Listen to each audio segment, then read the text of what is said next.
ప్రభుత్వం అవమానించిందంటూ నిరసన చేపట్టారు. చైర్మన్ కు క్షమాపణ చెప్పాలని మండలి విపక్ష నేత బొత్స సత్యనారాయణ డిమాండ్ చేశారు.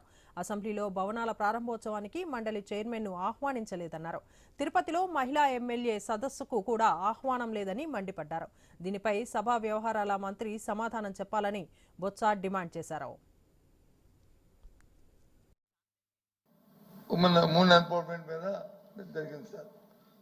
లోక్సభ స్పీకర్ గారు కూడా వచ్చారు సార్.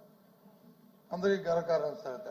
సరే, ఎవరు మాలాంటి వాళ్ళు పిలిచారా లేదా, పేర్లు ఉన్నాయా లేదా, లేదు మా సభ్యులకి గౌరవించారా లేదా పక్కన పెట్టుకుంటే చైర్మన్ గారు ఎక్కడ కూడా లేదు.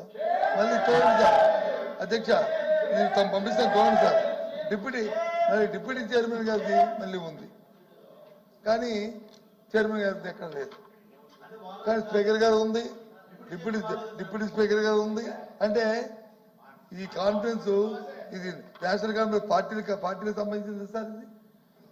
ఇది పార్టీలకు సంబంధించింది సార్. దీనికి సంబంధించిన మంత్రిని లెజిస్లేటివ్ అఫైర్స్ మినిస్టర్ రమ్మని సార్. లెజిస్లేటివ్ అఫైర్స్ మినిస్టర్ లేకపోతే లీడర్ ఎంత నన్ను చెప్పారు కదా సార్, నేను చెప్పారు కదా సార్. రమ్మని సార్, ముఖ్యమంత్రి గారు వచ్చి దీనికి సమాధానం చెప్పండి సార్. శాసనమండలిలో వైసీపీ ఎమ్మెల్సీలు ఆందోళనకు దిగారు. మండలి చైర్మన్ మేషన్ రాజును ప్రభుత్వం అవమానించిందంటూ నిరసన చేపట్టారు. చైర్మన్ కు క్షమాపణ చెప్పాలని మండలి విపక్ష నేత బొత్స సత్యనారాయణ డిమాండ్ చేశారు. అసెంబ్లీలో భవనాల ప్రారంభోత్సవానికి మండలి చైర్మన్ ను ఆహ్వానించలేదన్నారు. తిరుపతిలో మహిళా ఎమ్మెల్యేల సదస్సుకు కూడా ఆహ్వానం లేదని మండిపడ్డారు. దీనిపై సభా వ్యవహారాల మంత్రి సమాధానం చెప్పాలని బొత్స డిమాండ్ చేశారు. ఇదే విషయంపై మరింత సమాచారాన్ని మా ప్రతినిధి హరీష్ అందిస్తారు. హరీష్, చెప్పండి.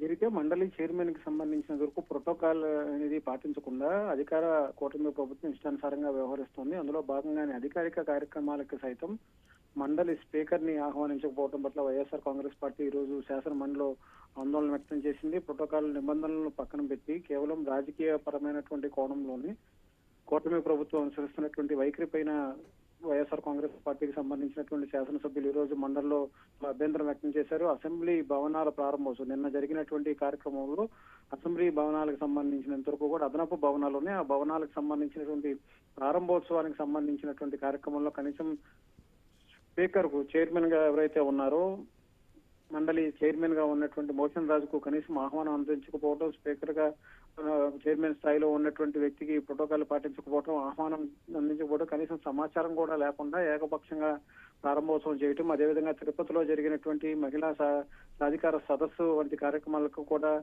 చైర్మన్ గా ఉన్నటువంటి మండలి చైర్మన్ గా ఉన్నటువంటి మోచన్ రాజును ఆహ్వానించకపోవడం పట్ల వైఎస్ఆర్ కాంగ్రెస్ పార్టీ ఎల్ఓపి బొత్స సత్యనారాయణ తమ అభ్యంతరం వ్యక్తం చేశారు. మహిళా సదస్సుతో పాటు అసెంబ్లీ భవనాల ప్రారంభోత్సవాలు కూటమి పార్టీలన్నీ కూడా ఏకమైనటువంటి నేపథ్యంలో ఏకపక్షంగా వ్యవహరిస్తూ మండలి చైర్మన్ కి మర్యాదపూర్వకంగా సమాచారం అందించకపోవటం, ఆహ్వానించకపోవటం, కనీసం ఆహ్వాన పత్రికలో పేర్లు కూడా ఇవ్వకుండా అవమానించినటువంటి సిచ్యువేషన్. సో ఇప్పుడు వీటిపైన శాసనసభ వ్యవహారాలకు సంబంధించినంత వరకు కూడా సమాధానం చెప్పాల్సినటువంటి అవసరం ఉందని చెప్పి కూడా వైఎస్ఆర్ కాంగ్రెస్ పార్టీకి సంబంధించినటువంటి సభ్యులు తమ అభ్యంతరం వ్యక్తం చేశారు. మోషన్ ప్రభుత్వం అవమానించే విధంగా వ్యవహరిస్తుంది.